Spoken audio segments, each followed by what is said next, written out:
haasoo isaanillee feesbuukii fi waan adda addatti hedduun dhaga'e haasoo hedduu mi'aadha.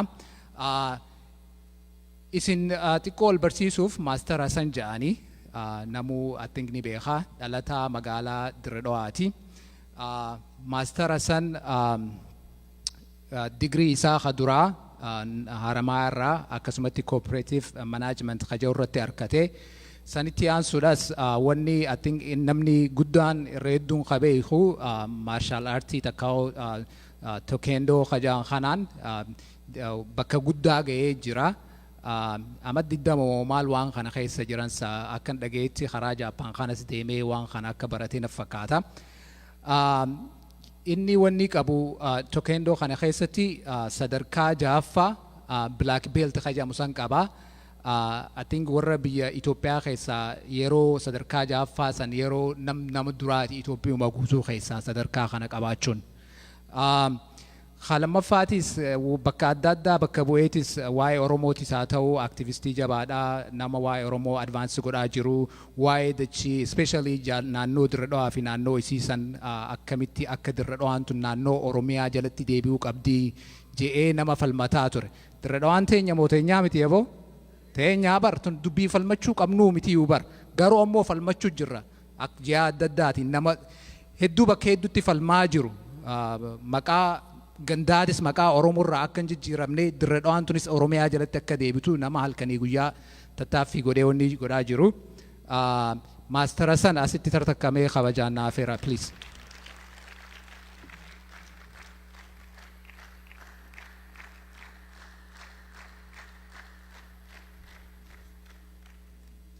Ayyee galatoomaa ana simachuu keessaniif salaamu alaikum warahmatullahi wabarakatuh.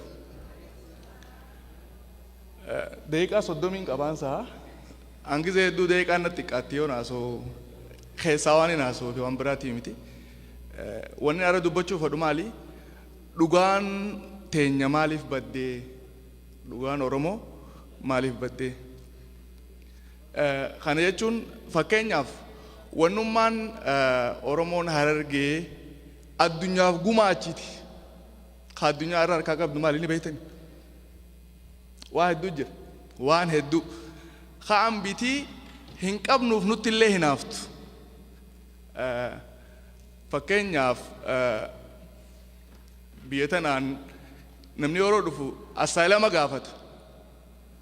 Deen asaayilama isaa irraa fuudhaniiti giriin kaardii kannaniif permanent resident jechuudha.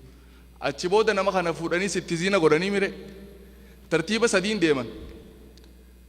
Wallaahi tartiiba kana Oromoo Harargee jalaatan. Suuritti isin hime akkaataa itti ta'een isin hime.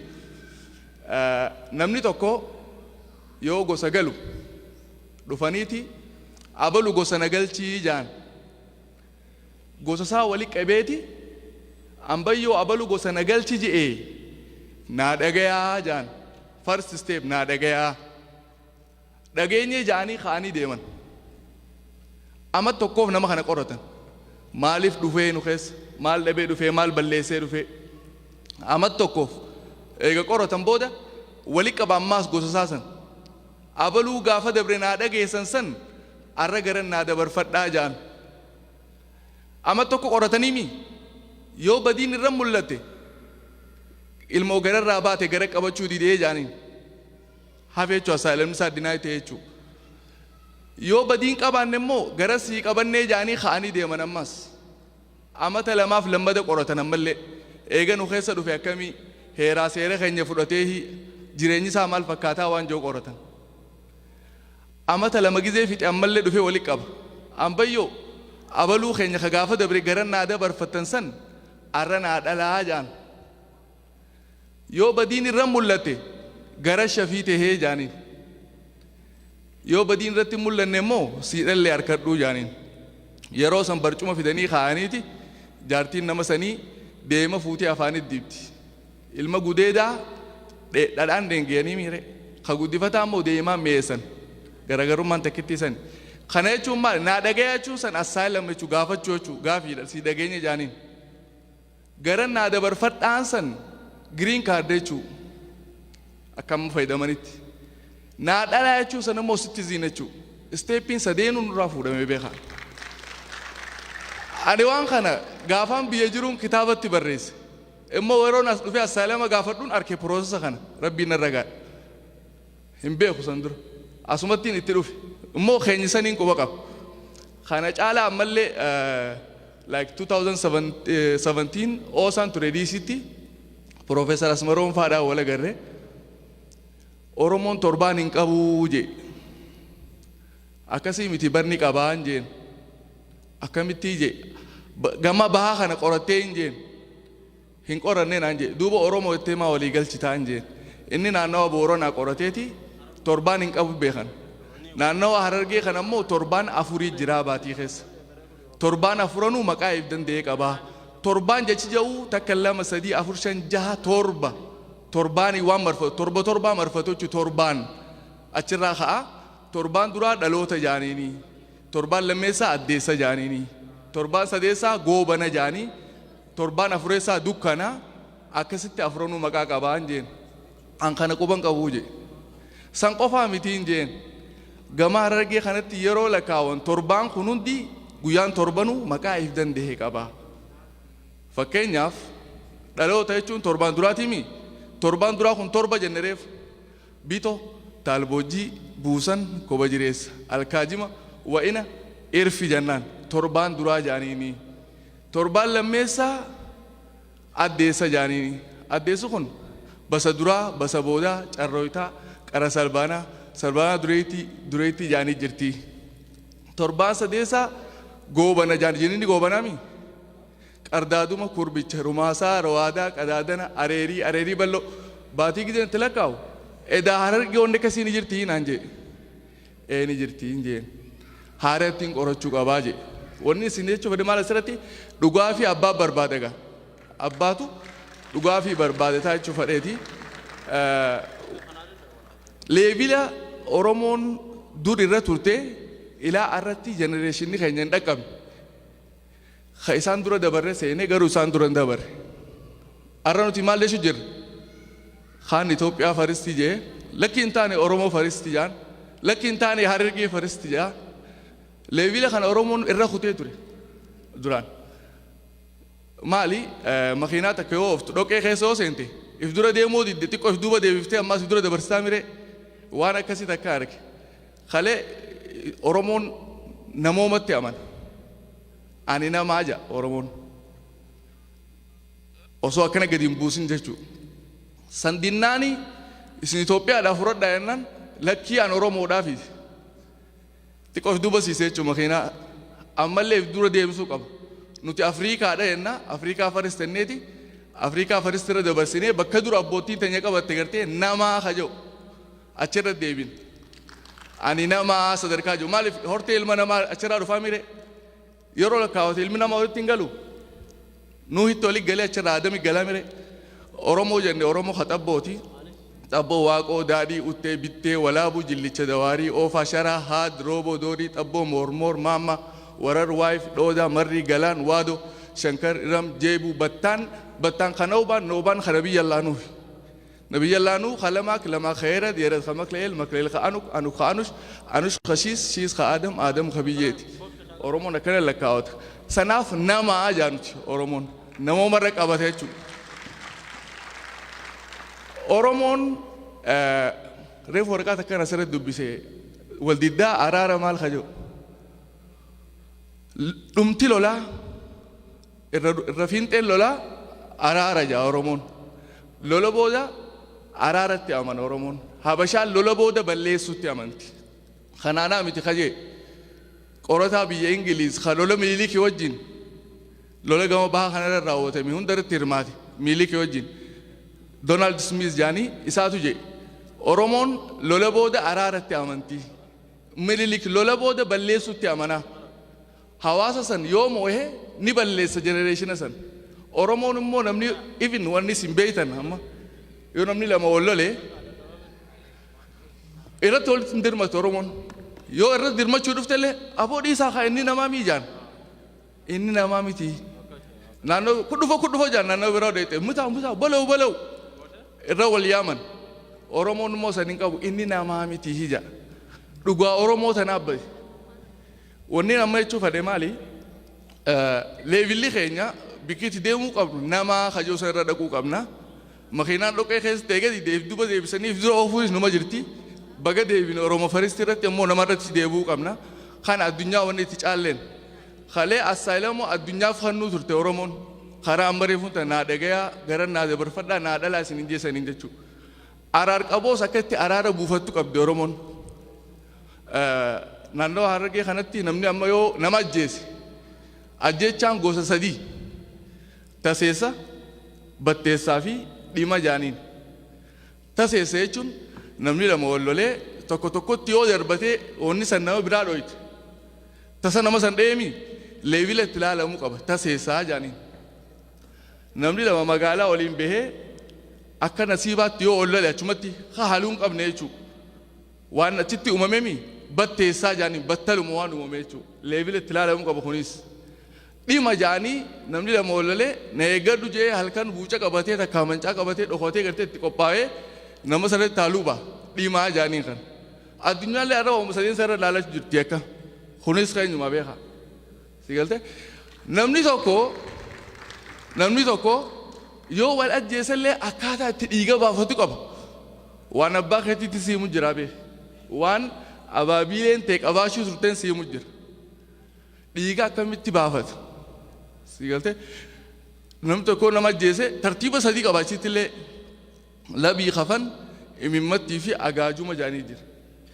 Labii kafan jechuun namni tokko yeroo inni du'e horii tokko qalanii nama saniin awwaalan. Labii kafan jaanii san booda taaziyaa ta'an jechuudha. Achi booda guyyaa 15 booda loon 15 horii deemuu hin dandeenye warra nama irraa du'e saniif fidan. Imimmattii jaaniin imimmaa warra sanii qoysuuf 15 kun. Achi booda baatii muraasatti qabataniiti loon har'a dhalates akka takkaan lakkaawamaa fi 85 fidanii dhufan. Kana agaajuma jaaniin 85. 85 agaajumaatii fi 15 imimmattii walitti meeqa? Dhibba gumaan nama tokko horii dhibbaa Oromoon achirra kaayate. Kuni qarooma abbaan kee kalee qabaachuu ture ka'aate irra quban qabne jechuudha. You have to find a lot about Oromos. Waan Oromoo hedduudhaan hafa jechuu fedheetu wanni nuti irra haasa'uu qabnu. Kalee Oromoon akkamitti if beekaa yoo akka Oromootti fudhanneetu akkamiin naannoo isaa beekaa. Uummanni hoo Oromoo akkamiin beekaa waan jedhu ilaaluu qabna. Fakkeenyaaf an kan yaadadhu social study kutaa 7 gubbatti akka amma baasanitti jechuudha gaafa anjolee achi gubba maal jaa Oromoon bishaan irraa akka dhufe barreessa. Yaada san abba bareefa barreessitoota uummata Habashaa jechuudha. Oromoonis an bishaan irraa hin dhufee jee aman. An bishaanuma irraa hin dhufee jee aman Oromoonis. Isaanis beekaati isaan negatiif godhuu fedhan. Garuu dubbiitu dubbii dhugaati dhugaa Oromoo bati. Rabbiin maal jaa Quraanatti innaa khalaqnaa min almaa'i kulla shay'in hayyin jaa. Bishaan irraa waa hunda uumne jaa. Dachii irraa uumame yoo ta'e dachiin tun bishaan irraa uumamti. Oromoon akkitti amanu duraan dhugeeffata Oromootti dur waaqa tokkootu ture jaa. Waaqa tokko dur ture kophaa isaa. Inni kun bishaan uume. Bishaan san walaabu ja'amaa maqaan isaa. Bishaan waaqayyoon dura uume san. Walaabu kanaatu bakka lamatti bahee. Bishaan gubbaatii fi bishaan jalaa ta'e. Bishaan gubbaa bakka sadii beeti qoloo ittiin Oromoon samii jaan uummanni Arabaa. Qoloo fi duumessa urjii fi kanneen waan hedduu jiru. Ta'ee hagadii kunis dachii fi bishaanitti adda bahee. Bishaan lafaa san keessaa guyyaa bita qaraa uumaan horoo jedhamtu baatee bishaan san keessaa. Horoo jechuun aadama jechuudha. Si galte bahee mil'uu waaqaatiin horoon san bakka lama bahee jaa Oromoon. Akkana dhugeeffachuu ture Oromoon. Amantii mataa isaa qaba hatti dhugeeffachuu ture. Kanaaf irra duulan uummanni qarooma isaa san jechuudha. Namooma qaba gaa. Ani namaa ja'a mire. Even amma dhiyootaan ol deemu jiru maali? Oromoo koo bamaadheeffataa baguddifachaa jaaniituma irratti bandiin bezzaa waan akkasii takka jaan si galte hinaaffaadha isaa waan hin qabneef. Oromoon ilma dhukkee qaba, ilma mitii qaba, ilma guddifachaa qaba, ilma gudeedaa qaba. Si galte ilma mitii jechuun hadhaalanii firraa darbanii lafaa fuutee guddifattu jechuudha. Yoo raala baate harkitee mitii irra deemtu fuutee guddifatte ilma mitii ilma kiyya jee fudhata. Namooma beekaa. Ilma dhukkee jechuun duula ganda tokko deemanii yeroo ganda san cabsan namni ilmoo facaasee fiigaa mire ilmoo san ilmoo diinaati jee ilmoon bofaa bofa jeen ajjeesu Oromoon ilma dhukkee jee fudhee maxxanfata. Sigate ilma guddifachaa hakaree hundana tartiibatti seenan san asaalama siinii masan ha gudeedaa ha jaartii irraa dhale. Sigalte namooma akkanaa kana qabaachuu ture Oromoon. Even ilma funyooti jira. Ilma funyoo jechuu dhageessanii? The unique Oromoo keessa malee addunyaa kanarratti mul'atee hin beeku. Oromoo keessa malee ilma funyoo. Ilma funyoo jechuun funyoo ni beektanii mire? Haadee jechuudha. Abbaan kiyya ana qofa yoo qabaate namni tokko dhufee ana na ajjeese. Abbaan kiyya ilma malee hafee bara. Gosatti iyyata. Gosti tan gosa gurbaa sanii yaamaniiti abaluun keessan hidda nu ciree nu haa adabamuu jaan. Adabbiin Oromoo nama nama ajjeesanii ajjeesan. Leevila saalaalanii jechuun akkaataa saalaalanii. Kana namni kun dhugaadha balleessee haa ajjeefamuu jetti gosti nama sanii gaa. Ana baaxilin ajjeesee mire. Yeroo nama kana ajjeesuuf fannisan ni fannisan. Osoo lubbuun nama sanii irraa hin baane abbaan kiyya dhaqee haada san irraa mura funyoo san. Nama san fuudhee ilma isaa godhata bakka kiyya buufata. Ati nama ilma kee ajjeese bakka ilma keetii ni buufatta. Leevila humanity Oromoon irra geesseetu san ture. Ilaa irratti ilmi namaa irra ga'uu hin dandeenye waan kanatti. Nama ilma kee ajjeese ilma godhachuu jechuun hanqam takka akka nama suuhanneessu agartanii leevilli Oromoo hanqas takka deemi. Haarra Oromoo xabbaaf jaanii wallaala isaan beetee jibbisuuf irra uuman kanaa miti. Dhugaa Oromoo badee dhugaa haa barbaannu wanni jennuuf tanaafi. Dhugaan Oromoo haa barbaadamtu. Sirna gadaa qaba. Gadaa durallee sirna mootiitiin bulee jira. Even Queen of the era of the Queen jaanii dhalaaleedhaan bulee jira Oromoon. Dhalaa shanii bulche. Hoyyoo gotooyyee laliila sooyyee qalloo qasooyyee akkuma manooyyee jaanii dhalaa shanii bulche Oromoo. Wal duraa fuudhanii jechuudha. Sirna dhalaan bulchuutillee Oromoon qabaachuu ture. Abiyyilleen karuma san deemuuf jiran fakkaata. I don't know. So Oromoon qaroomaan guddaa ture. Oromoon waa hundaan guddaa ture. Humanity first jaa Oromoon namoomatti amana. Nama jaa. Nama jechuun amma anuma jennaami na. Maa sanbattan tuudha anuma jechuun uumaa na fakkaattu jechuun ija lamaan qaba ija lama qaba. Funyaan hin qabu funyaan qaba. Anumaa jaa. Hanqeef jaalatu yoo jaalate nama san namooma qabaa jennaama. Namarraa maal dhufe jechuun namooma. Agartan akkaataa uumama Oromoon itti kaayatu.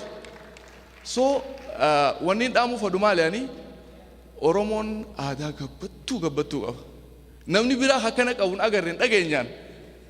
Immoo dabsanii nutti himu jiran.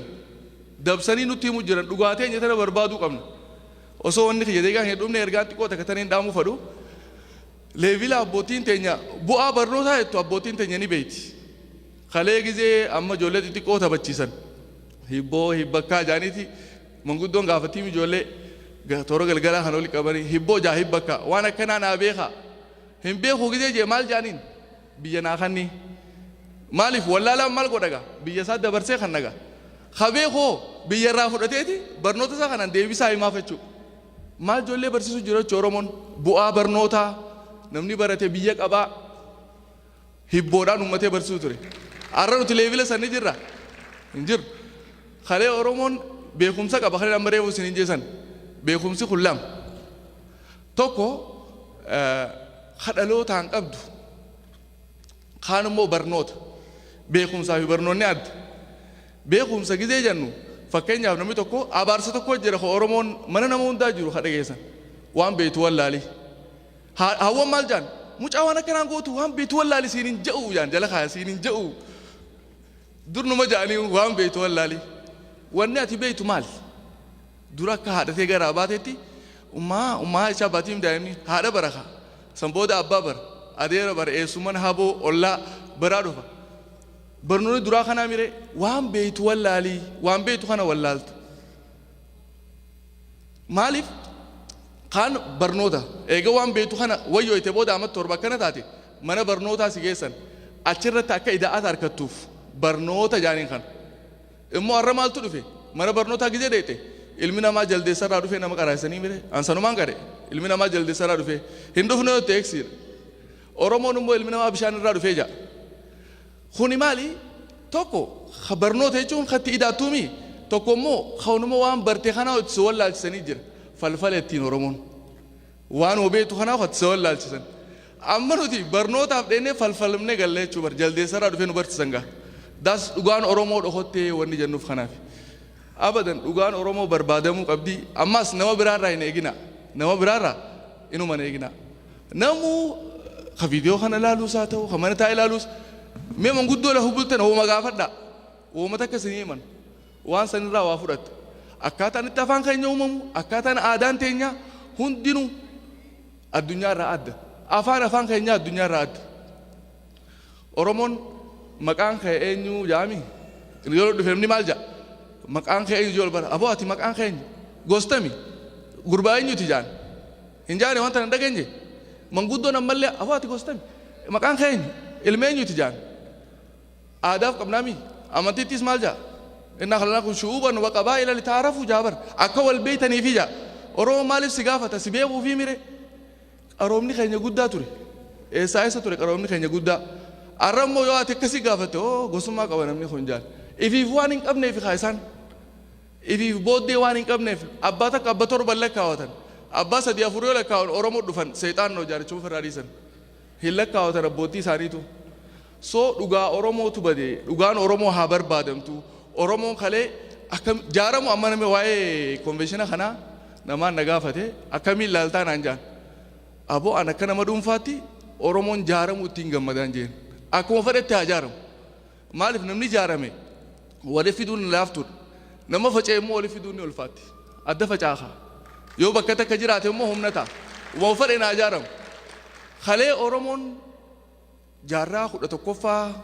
12ffaa keessa hedduu irra roorisaa lafisaatiin irraa fudhatanii amantiin adda addaa amantiin islaamaa amantiin kiristaanaa hundi irra dhufte eenyu irra walalan oromoo irra walalan oromoon qabaataa waan ta'eef lafaa fi aadaa fi amantiillee waan qabaachuu tureef isa kana jijjiiruu irratti hundinuu gahee mataa isaanii baatan yeroo kana oromummaan baddee jechuudha kana riikavar goosisuuf damdamachiisuuf jechuudha jaarraa 15ffaa oromoon walitti qabame baaleetti walitti qabame akkamtu nu wayyaa akkamitti diina kana ofirraa dhoorkuu dandeenya jaaramuun murteessuu ta'uu isin eemusuuf eegaa maal godhee sulula riifti vaaliitti kanaatu oromiyaa bakka lamatti adda baasa oromiyaa tana gama bahaatii fi gama dhihaatti adda baasa bakka lamatti lamaan gamanaa fi kana ituu humbannaa fi sikkoo mandoo jaaniin sadeen gamasitti hafe sabboo goonaa kama boorana yennuun kana maccaatuu lamni kawalekkaa jiru kana raayyaa fi asaboo jaanii gama kaabaa warra jiru san shanan kanatti istiraakchara lafaa qabaachuu ture akkasumatti odaas 5 qabaachuu ture odaan 5 hin dhageenye itu humban ogaa dhufte odaa bultuum qaban sikkoo mandoo ogaa dheete odaa roobaa qaban sabbo goonaa gidee dheete boorana bira odaa gaareessaa qaban maccaa fi tuulama walakkaa jiru odaa nabee qaban raayyaa fi asaboo gidee dheete odaa makoodii jaamu qaban odaa shananiis ni qaba akkasitti lamaan gamaa fi kana maal jaan barii aantu warra gama barii aanu jechuudha warra gaman iyyuu sadeenoo maal jaan manni aduun gidee asii baatu booroon jennuuti booroo aanaa warra booroo jiru sadeen jechuudha warra barii jiru lamaanii fi warra booroo jiru sadeen booranaa fi barii aantutti jaarraa 15ffaa wal jaaree lafaarra oromiyaa jennuun tana asiin hafe jechuudha oromoon jaaramisi murteessaa yeroo dheeraa maal dhaga'u turre waldaa maccaatuu lamaa waldaa sikkoo mandoo hin dhageenye istiraachara duraanii sani kamtu hafe jechuudha amma waldaa ituu humbannaa sabboo goonaa maccaatuu lamni jira raayyaa fi asaboo achitti deebisuun san barbaachisaadha jechuudha abbootii teenyaa qarooma nu dursu ture egaa namooma waan qabaniif isaan leevilli isaan itti ilaalan gizee hundaa'u namooma waan jiru qabdi abbootiin teenya maxxantummaa fi gartee xabbaabii fi waan uummannu hin jiru kana oromoo gonkumaa yaadeen beeku qulqulluu kanarraa namooma waan jiruuf leevile sanirratti ifaa hubannuu jechuu barbaadeeti jaaramuu yeroo hunda murteessaadha yeroo hedduu wanni ka'u maali waa'ee diinagdeetii ka'a no oromoon waa sadeen nuu kufee jira diinagdee qofaa miti hawaasummaa hin jaaramne adda faca'ee jira jaaramuu qaba jechuun dhaaba siyaasaa jaaramuu qaba jechuu miti wal quba qabaachuu qaba wal hubachuu qaba jechuu gurra tokko hawa hin dhaga'u qabaachuu qaba daas jaaramuu jechuun san booda liidarshiippiitti dhufa gaa liidarshiippii isa maqaa baafatee caaseeffama godhatee akkamitti akka wal jala deemu ni beeka san manguddoo irraa fudhachuu dandeessan caaseeffama isaa ammoo katti aanu ikonomikaalii diinagdeen waan irraa haasa'uu dandeenyu miti waan karaa dheeraati bunaa fi jimaan asii dhiisii kuduraa dinnichaa fi timaatimii fi kanaahu jabuutii ergan amma moojoo irraa qaallittiirraa asallaarraa hundarraa harargee dhiisii bakka hundarraa oromiyaarraa dirree dhawaa dhufa dinni kuduraan gizee bitan baadiyyaarraa kaashii bitan daldaltoonni kan jechuudha. Eega qafiira dhufe booda Somaaleen dhuftee qafiira irraa fuuti. Maaliin fuuti? Liqiin achirraa eegalti. Fuudhanii Jabuutii geessanii gurguranii maallaqa yoo fedhan ni bade jaan yoo fedhan akka fedhan jaanni maallaqa san gad deebisan. Lakki akkas hin goonu nuti maaliif hin daldallee jetteeti naggaadeen teenyee fi eegalte Jabuutii geessu. Gizee dinnichaa fi timaantiin makiinaan fe'amee Jabuutii dhaqe. Gumruuka Jabuutii keessa tursiisan beekaa waraqaan maarreen dhumne dikiraasiyoonni dhumne maarreen dhumne jaaniin.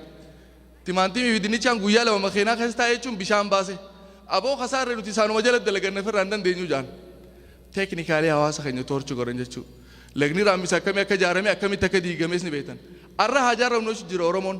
Amatti 27 duruma manguddoon laga raammisettee ijaartee jirti. Booranaa bareentuu jaanii ijaaranii jiran. Garuu rakkinni jiru maali? Nuutu ifiif wal diigaa. Wal jaarraa hadiigus nuti. Maaliif dubbiin waan beektu wallaalii sanigaa. If baruu qabna. Gaafaan if bare obboleessi qiyyaas if bare san booda wal barreechuun lamaan. An osoon if hin barre yoo isa barbaadeen ta'u waan fokkottuu taate jechuudha. Si galte?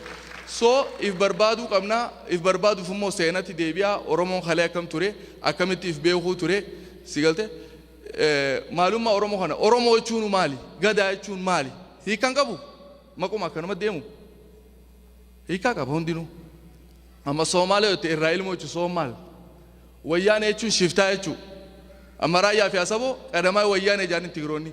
Abbootii teenya isaan irraa dhaallee jaan. Nuti daagamaa wayyaaneedhaaf hin jaamallee zeenaa ifaan. Nuti shiftaa lammee isaati shiftaan duraa isaani. Bara 1928 Haile Sillaaseen xiyyaaraan isaan tumeega. Si galtee raayyaa fi asaboo jechuudha. Even gaafa xaaliyaan dhufee xaaliyaan gizee biyyeeraa deebisan abbichuu dhageessanii tulamaa kana abbichuu nagaa qarreerra marmaariini achittuu nagaa qoreensi waraanii jaan wallee keessatti. Abbichuun san goota xaaliyaanii wajji duuluu ture xaaliyaan deebisuuf deemuu ture. Oromoon raayyaa fi asaboo immoo xaaliyaan kana jaalatanii Haile Sillaasee dha'uu turan. Maaliif? Isiniif bulchuu qabdanii hoodhaa qawwee jee xaaliyaan dantaasaa fadhullee isaan sossobuu ture. Isaanis mirga isaa argachuun isaaniif ona turte. Abbichuu irra ajjeesee isaan. Haile Sillaasee ilma Tafarii Boqonnaan guddataati innis gamuma keenya deebi'a. Mangistuu Hayilamaariyaam Waldee ayyaanaati innis gamanuma dhufu. Ilmi Yaasuu ilma Mahammad Aliiti. Wallo Oromoo Magal. Oromootu Oromoo diigaa jaameeti maqaan hubaasan immoo reaalitiidha. Arra nuti ilaaluu qabna gaa dhaloonni ammaa kun akkamitti if barbaada. Oromummaan kalee Oromoo jennu nama tokko yoo waan manguddoo keessa waan jiru tokko namni tokko yoo garaa qulqulluu ta'e aboo inni kun Oromoodhaan saajaan nama biraatti illee yoo ta'e barfadhu Somaalee fudhu Amaara ta'u qulqulluudha jechuudha. That's the meaning of Oromo. Qulqulluu jechuudha. Wikkaa biraan qabu. Oromoo ni beektanii filter godhu jechuudha. Ormeessuu jechuun qulqulleessuu jechuudha. Oromoo jechuun qulqulluu jechuudha. That's it. Gadaa jechuun akka uummanni gaafii daajaanii no afaan Oromooti nuuf himanii afaan Oromoo. Gaadii ni beektanii horii gizee aannan irraa ilman miila isaa haadaanidha ni gaadiyan. Gaaduu waan takka eegumsa sirna eegumsaa jechuudha bar sirna gadaa ogaa jennu. Gaada jechuudha. Si galte? Waan definition biraa ittiin uumanii nu himanii miti. Kun waan abbootii teenyaati. So we have to find the truth jechuudha fedheeti. Isin dheeradhee galatoomaa umrii gaarii qabaadhaa.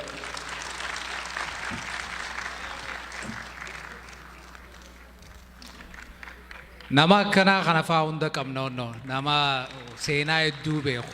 Jajjabeessinee